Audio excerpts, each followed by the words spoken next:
May I please, Lordship, my lord, I beg to mention for adjourning the item number 17, my lord. Because of my illness, my lord, I could not assist my senior last night, my lord. Because of your illness, you could not come to court today. You want adjournment for how many days? 1 week, my lord. In the prayer of Mr. D.H. Chama Chaudhary, Learned Counsel for the petitioner, hearing of this matter stands adjourned for 2 weeks. May I please, Your Lordship, I'd like to mention item number 14, Your Lordship. I'm appearing for Mr. D.C. Bora, Your Lordship, HSL SJ, Your Lordship. I've taken the concern from the other side, Your Lordship. He's not keeping well, Your Lordship. Can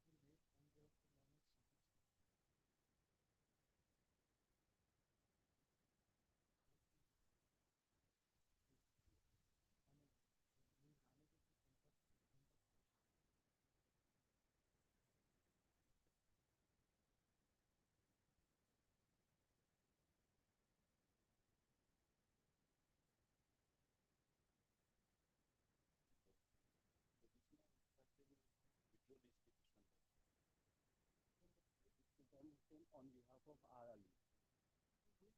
What the name of the lawyer who is there? My name is H. Ahmed.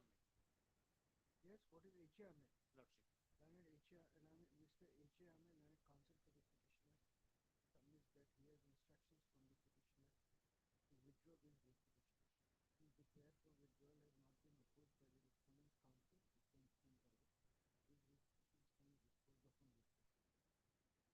May I please, Lordship. Lordship, I beg to my item number 16, Lordship, with the consent of other side, Lordship. Lordship, any other day, Lordship, after 2 weeks also, Lordship. After 2 weeks or 1 week, Lordship. The Bolomanas report I have to examine, Lordship. Mr. K. Gogoi, Learned CBC, appearing for the respondent in this case, submits that he has received the records which are voluminous. Therefore, 2 weeks' time is required to examine the same. On such ground, a prayer has been made by Mr. Gogoi to list the matter again on 15th of May 2025. Lordship, the prayer is not opposed, same stands allowed. Register to list the case accordingly. Obliged. May I please, Lordship. Lordship, prayer for listing of WPC, Lordship, in orders column, Lordship. In orders column, Lordship. I have already approached, Lordship. When? I gave date for 25th of April, Lordship. But No, when did you mention? When? Not mention, Lordship. I gave the application for listing, Lordship. No, there is a register now where you have to write it yourself. Have you written it? No, Lordship. Do it because this is a new system. If the register is not there, you come and mention in between the matters. We'll allow it. Okay. Yes. I'd beg to mention item number 8 and 15 on behalf of SSR. Item number Item number 8 and 15. 15 has already been mentioned. 8 and 15. Yes. Come and mention in between the matters. We'll allow it. Yes. I'd beg to mention item number 8 and 15 on behalf of SSR. Item number Item number 8 and 15. 15 has already been mentioned. Huh?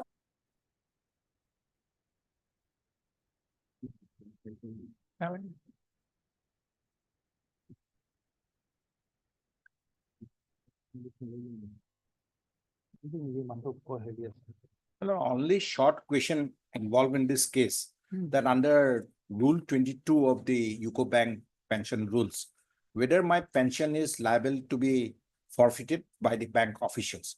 There are orders from this honorable court where there are several directions to release my pension and all. And on one occasion, your lordship has imposed a cost of 25,000, which has been paid.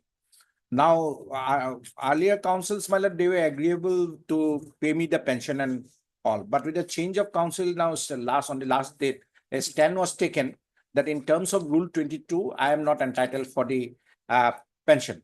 But this matter is no longer res integra in terms of a Supreme Court judgment, which has discussed Rule 22 of the pension rules of the UCO Bank, which says that in bipartite settlement with the UCO Bank and with the bank's employees and the association, now in case of removal from service or termination, you cannot forfeit the pension. So I am entitled to pension in terms of that Honorable Supreme Court judgment, because that rule has to be read in consonance with the judgment of the Honorable Supreme Court. That is the only issue in You this agree? case. You agree with that? Yes, Your Lordship, that judgment is there, SK Cole judgment is there, Your Lordship, in 2014. But I have to raise an objections only on that. Actually. Hmm? I have to raise an objections only on that point because we have in regulation 22. Hmm. Point is there, but Where is the judgment, SK call? Yes, madam. I'm giving it now. The content, it is it's judgment. in Bank of Baroda versus Yes. SK Cole 2014. It I'm giving it. I have an extra printout copy. is very clear, but Your Lordship, it is very clear, Your Lordship. My friend is fair enough, because all these issues were earlier educated and there are subsequent judgment, but I think one good judgment is enough, my lord. Your lordship will kindly look at from paragraph number 10. And the same thing is, I think, reaffirmed in the 2025 judgment. Yes, yes. also. It is against UCO Bank in Yes. Handa. Yes, It is of 3rd of April 2025. Your yes, Lordship. yes. Only yesterday night I have come over this. Where is it? You have the. Yeah, I have that judgment also. UCO Bank and another versus Vijay Kumar Handa. In this case, we have filed an appeal in the Supreme Court, but we have lost.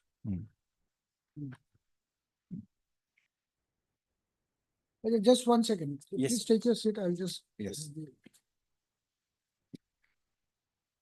Paragraph 10, 11, 12 discusses up to paragraph 16 of SK Cole.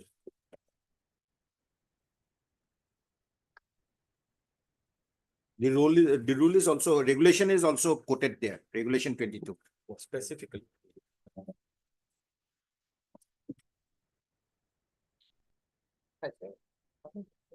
Actually, there was an order for removal of from service. Yes. Where is that order page? Yeah, just a moment, my lord. Just a moment. It is page number 15 and 16. Just a moment. Page 14 is the operative portion, my lord.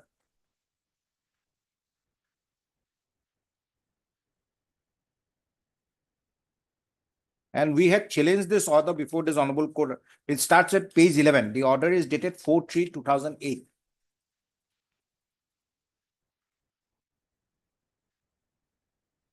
This was the order, my lord, and the order operative portion of that order is at page 14. Removal of service which shall not be a disqualification for future employment and reduction to lower grade from so and so. All the above penalties will have concurrent effect from the date of this order. Accordingly, Sri so and so is awarded with the penalty of removal from service which shall not be a disqualification for future employment.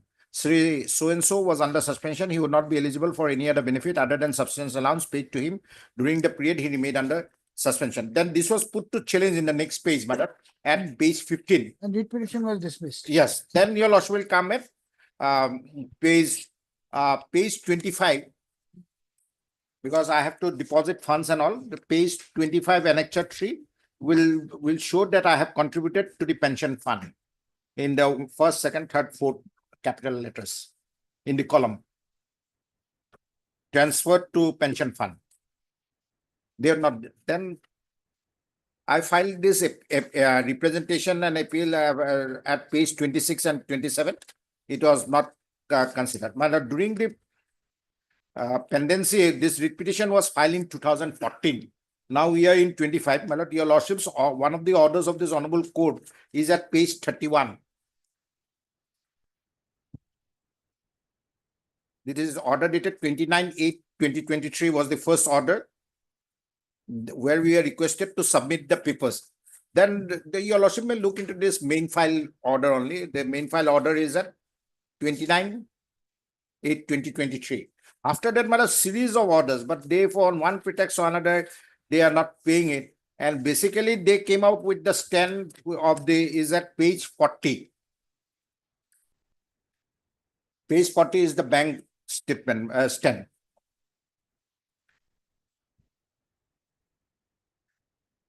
Yes. You'll also will see paragraph number 6 from between.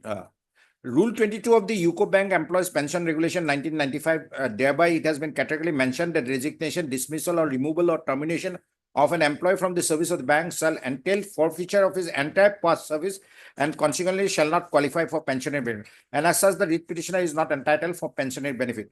Having regard the other eligible terminal benefits as gratuity, provident fund and leave encashment is under process and the same will require further 6 weeks time, hence paid accordingly. Well, this affidavit was filed in 2024, 31st of 7/2024.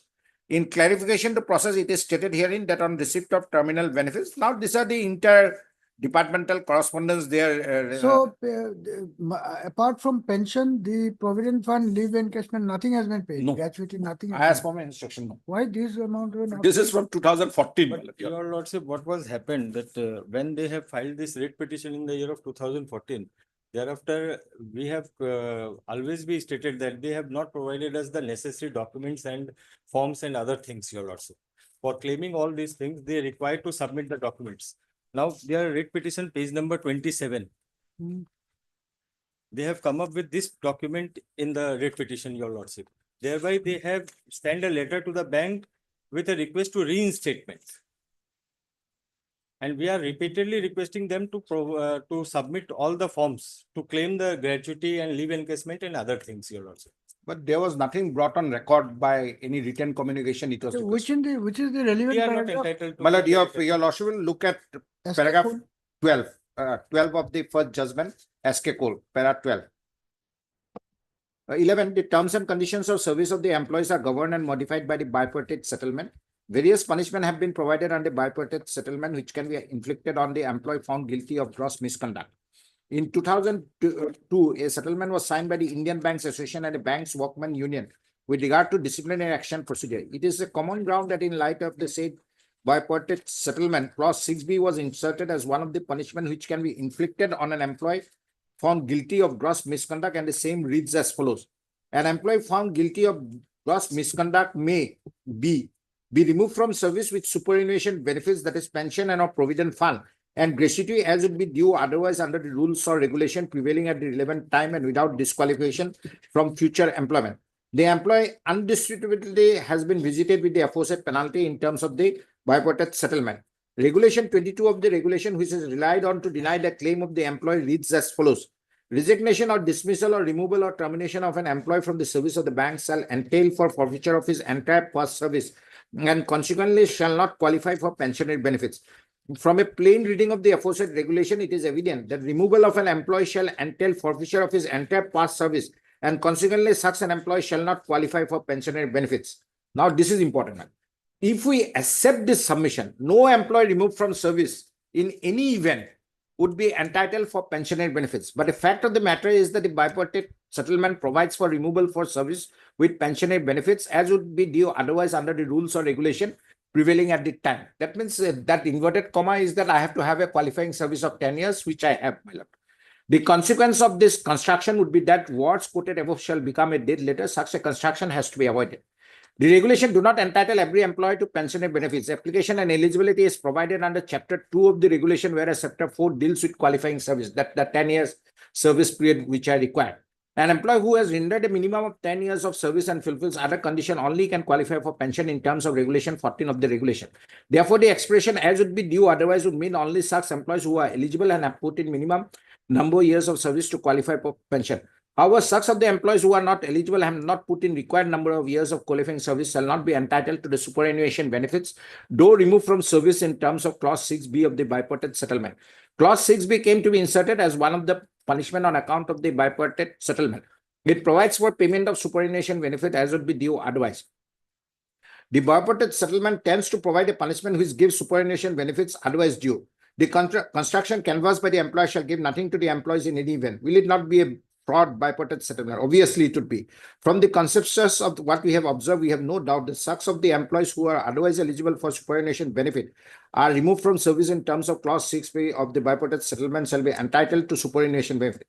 This is the only construction which would harmonize the two provisions. It is a well-settled rule of construction that in case of apparent conflict between the two provisions, they should be so interpreted that the effect is given to both. Hence, we are of the opinion that such of the employees who are otherwise entitled to superannuation benefits under the regulation, if visited with the penalty of removal from service with superannuation benefits, shall be entitled for those benefits, and such of the employees, though visited with same penalty but are not eligible for superannuation benefits. And so the benefit was given with 6% per annum interest. Here also we are due from this money from 2014. Now your lordship will look into the next judgment, my lord. Yes. This Vijay Kumar Handa. Relevant paragraph is paragraph 21 and 22.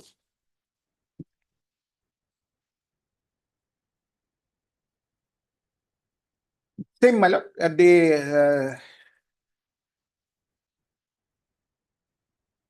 Just now we have read this in paragraph 21, the paragraph number 13 from Cool's case, and the operative portion of this judgment is at paragraph number 22.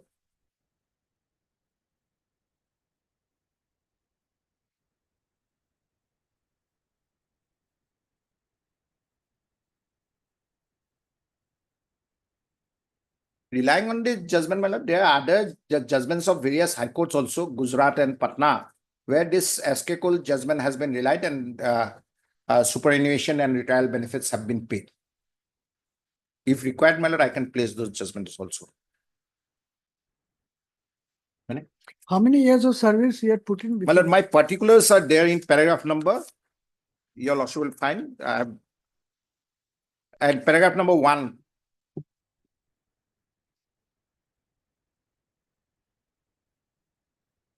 At page 3. The petitioner was initially appointed as a clerk at UCO Bank on 6/5/1978. He was thereafter promoted to junior management grade scale 1 and then to middle management grade scale 2 officer. During his service tenure, the petitioner was posted at different branches all over the state, including Odisha. Lastly, the petitioner was transferred from Itanagar branch to Mukalmua branch as the branch manager after serving in Itanagar from 24/9/2003 to 27/2004. The petitioner took charge on Mukalmua branch on 14/8/2024.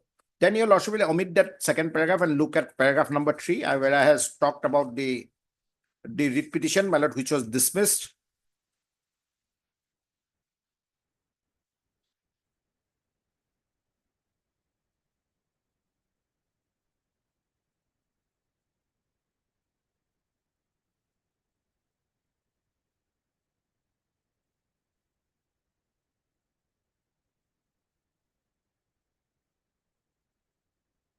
So it's almost 30 years. More than 29 years. Yes. Yes, sir. So he is eligible and your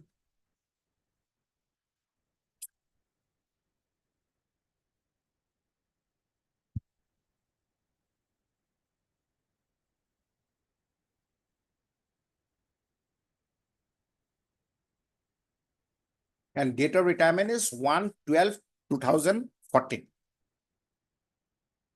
Dim retirement. It will be Yes. considered as dim retirement of the petitioner is on 1/12/2014.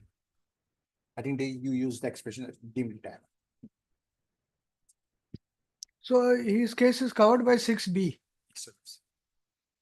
That's the crux of the issue. Now, the interest part, I have shown that Only the in Supreme Court has regarding to the granted interest, 6%. your lordship, only in regarding to the interest, I would like to submit that they have given the documents after our visit to their home. And that is in the year of 2023. And prior to that, they have not given a single documents regarding gratuity, pension fund or anything else, your lordship. No, this amount would attract interest, simple interest at 6% in the 6%. bank rate. Yes, your lord. So you have got that money. This is not your money. The Yeah, bank has got the money is with the bank. Yes, your lordship. So that is not your money. This 6% you have got. Not your money. No, that the delay, that if you will count the delay. No, Mr. Sharma, I'm saying the amount which is due and payable to him, which should have been paid Yes, immediately after his retirement. yes, your lordship. That money is not the bank's money, right? That is his money. Yes, your So lordship. because you have It is not earned paid, by- this amount has earned some interest for the bank. Yes. What is that interest? That I have to take the instructions. your lordship. I I have to not presume have it is clarifications 6%. on You that. give it to him. More. Yes. We'll give you, minus six months time from the date of removal Okay. on account of procedural formalities, but Yes, fair enough. from thereafter till disbursement, you have to compute the interest and give it. Heard Mr. B.D. Cole and his senior counsel, assisted by Miss Sorry. Huh? Sorry. Be sorry. B. Only- Soren, and counsel for the. Only prayer, your lordship, that my objection of para 6 may be covered in the order, your lordship. What is your objection? That is only that regulation 22 only, your lordship. Also heard Mr. M. Sharma, learned standing counsel for the UCO Bank, appearing in this case for all the respondents. Fair enough. What?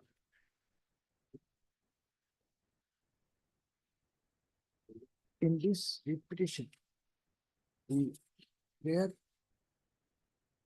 made by the petitioner is for issuance of a writ of mandamus upon the respondent bank for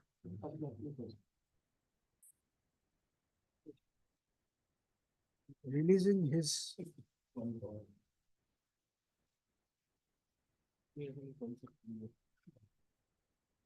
retirement bracket terminal benefits pursuant to removal from service wide order dated 4/3/2008 issued by the bank. The facts of the case, in a nutshell, are that the writ petitioner hearing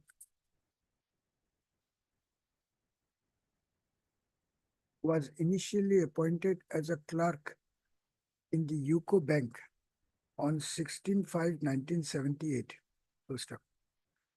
Thereafter, he was promoted to the rank of junior management grade, scale 1, and then to the middle management grade, scale 2, officer rank. While discharging his services as above, the authorities had initiated a departmental proceeding against the petitioner, which had culminated in the order dated 4/3/2008, whereby the writ petitioner was removed from service, whereby an order of within quotes removal from service, which shall not be a disqualification for future employment, unquote, was issued to him. That apart, the punishment of reduction to lower grade, that is, two punishments were given. Yes, ma'am. Page. Repetition. Lower grade, that is from scale 2 to scale 1, Yes, at the basic pay of rupees 13,820 14. for a period of 3 years, was also imposed upon the writ petitioner. Aggrieved by the order of penalty dated 4/3/2008, the petitioner had instituted WPC number 1723/2009 before this court, which was dismissed by the judgment and order dated 6/8/2013, passed by the learned single judge. Next para. According to the petitioner, after the dismissal of WPC number 1723/2009, he was entitled to receive pensionary benefits and other terminal benefits such as gratuity, provident fund, and leave encashment, which was also not paid to him by the bank. The bank, despite repeated representations submitted by the petitioner. Situated thus, the petitioner was compelled to approach this court once again by filing the present writ petition. Next paragraph. By referring to the documents available on record, Mr. Kumar, learned senior counsel for the writ petitioner, has argued that it is the undisputed position of fact that the writ petitioner had made his contribution to the provident fund. Therefore, under the rules applicable in his case, the writ petitioner was entitled not only to receive the provident fund dues, but also his gratuity and leave encashment, which have not been paid to him by the bank till date for no valid reason. By referring to the decision of the Supreme Court rendered in the next paragraph, Bank of Baroda versus SK Cool, Pension of. bracket DEAD, SK Cool, bracket dead, bracket two legal representatives and another reported in 2014, bracket close, 2 SCC 715, as well as the subsequent decision of the Supreme Court in the case of UCO Bank and another versus Vijay Kumar Handa, reported in 2025 SCC online SC 714. Mr. Kaur has argued that by interpreting the same clauses of the bipartite settlement of the UCO Bank, including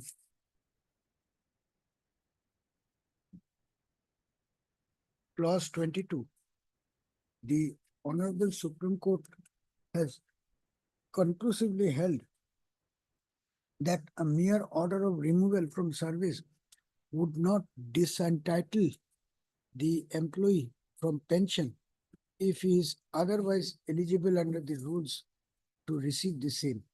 Full stop.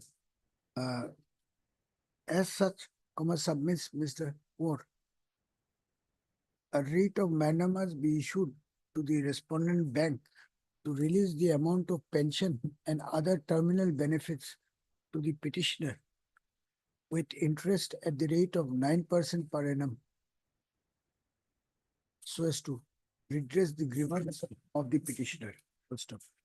Next paragraph. Responding to the above submissions, Mr. Sharma, and counsel for the respondents, has argued that clause 22 of the bipartite settlement signed by the Indian Banks Association and the Banks Workmen's Union, Banks Workmen's Union, does not permit payment of pension to an employee who has been served with an order of removal from service. That is the reason no pensionary benefit has been paid to the petitioner. Full stop. Insofar as the claim for payment of gratuity, provident fund dues. Well, Provident fund will not be included, gratuity and leave encashment and other dues. What are Because the he is other the dues? pension optic. Gratuity, Other terminal benefits. Other maybe, terminal- Sometimes it may be. medical allowance, and Provident all, fund house is rent gratuity. allowance, those may be there. Gratuity, leave encashment and other Terminal benefit. terminal benefits payable to the petitioner. Mr. Sharma has argued that since there was delay on the part of the writ petitioner to furnish the necessary documents, hence the bank could not process the same till date. Full stop. On such ground, Mr. Sharma has opposed the prayer for grant of interest on the amount due and payable to the petitioner. I have considered the submissions made at the bar and have also gone through the materials available on record. It is not in dispute that as per clause 6 bracket B of the bipartite settlement, an employee who is removed from service with superannuation benefits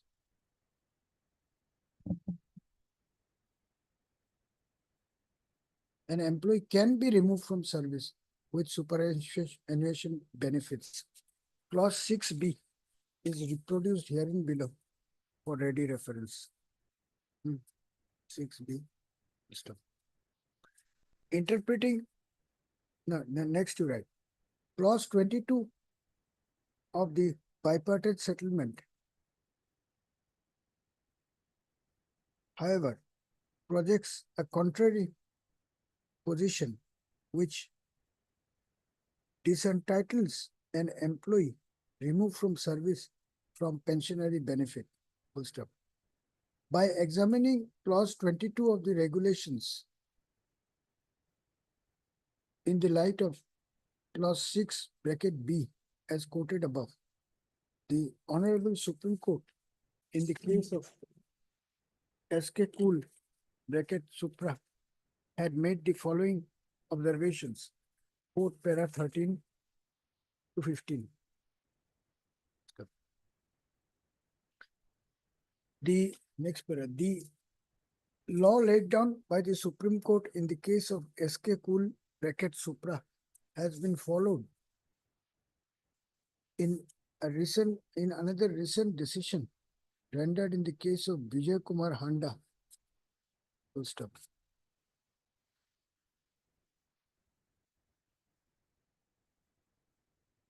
By holding that the law laid down in the decision of SK Cool Supra was binding on the coordinate bench. Full stop. There is no dispute, there is no wrangle at the bar that the law laid down in the case of SK Cool Supra and Vijay Kumar Handa Supra would be squarely applicable in the case of the writ petitioner. If that be so, this court is of the opinion that there is no scope for the court to accept the objection raised by Mr. Sharma by placing rely on clause 22 of the regulations. Full stop. On the contrary, this court is of the unhesitant opinion that since the petitioner is otherwise entitled to receive pension for completion of more than 29 years in service, the same cannot be denied to him merely by placing reliance on clause 22 of the regulations in view of the decision rendered by the Supreme Court. This court is the opinion that in view of the decision rendered by the Supreme Court in the case of SK Cool bracket Supra, the writ petitioner who has rendered more than 29 years of continuous service and being otherwise eligible to receive pension under the rules cannot be denied the benefit of pension merely by relying upon clause 22 of the regulations. Next paragraph. For the reasons stated herein above, this writ petition succeeds and is hereby allowed.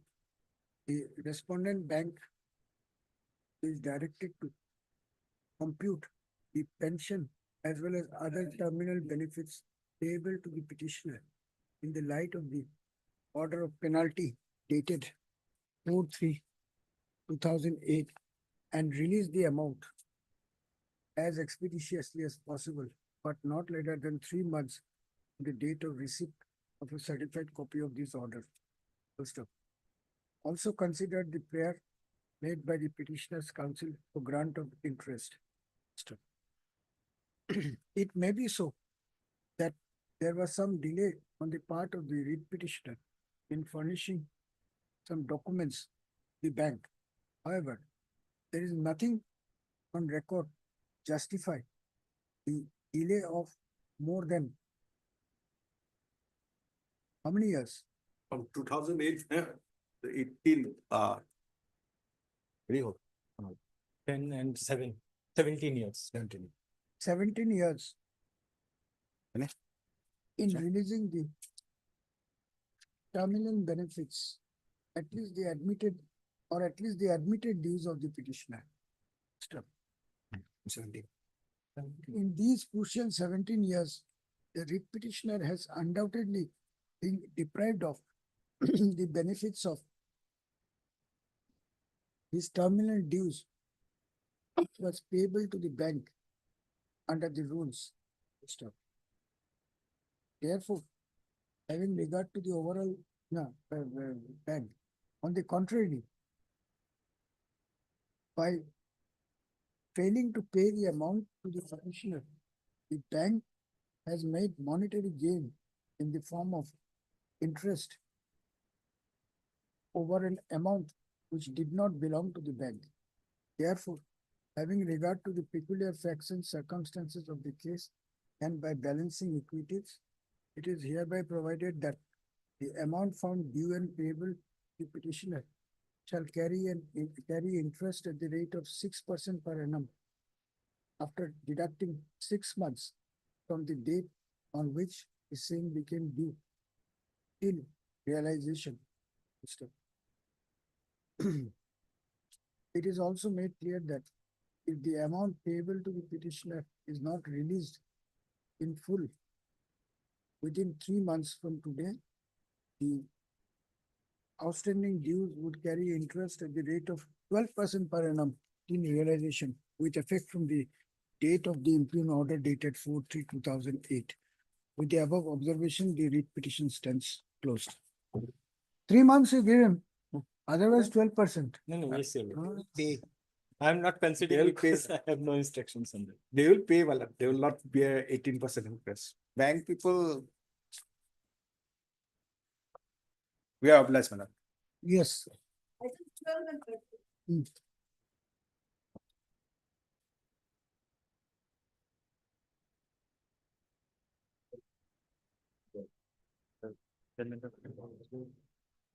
Femi Lordship. Lordship, the arguing counsel, Mr. Somo, is currently arguing a different matter before courtroom number 14, Lordship. He prays that the matter be taken up on a different date, if he would kindly allow. Say your date. That, Lordship. Any other matter?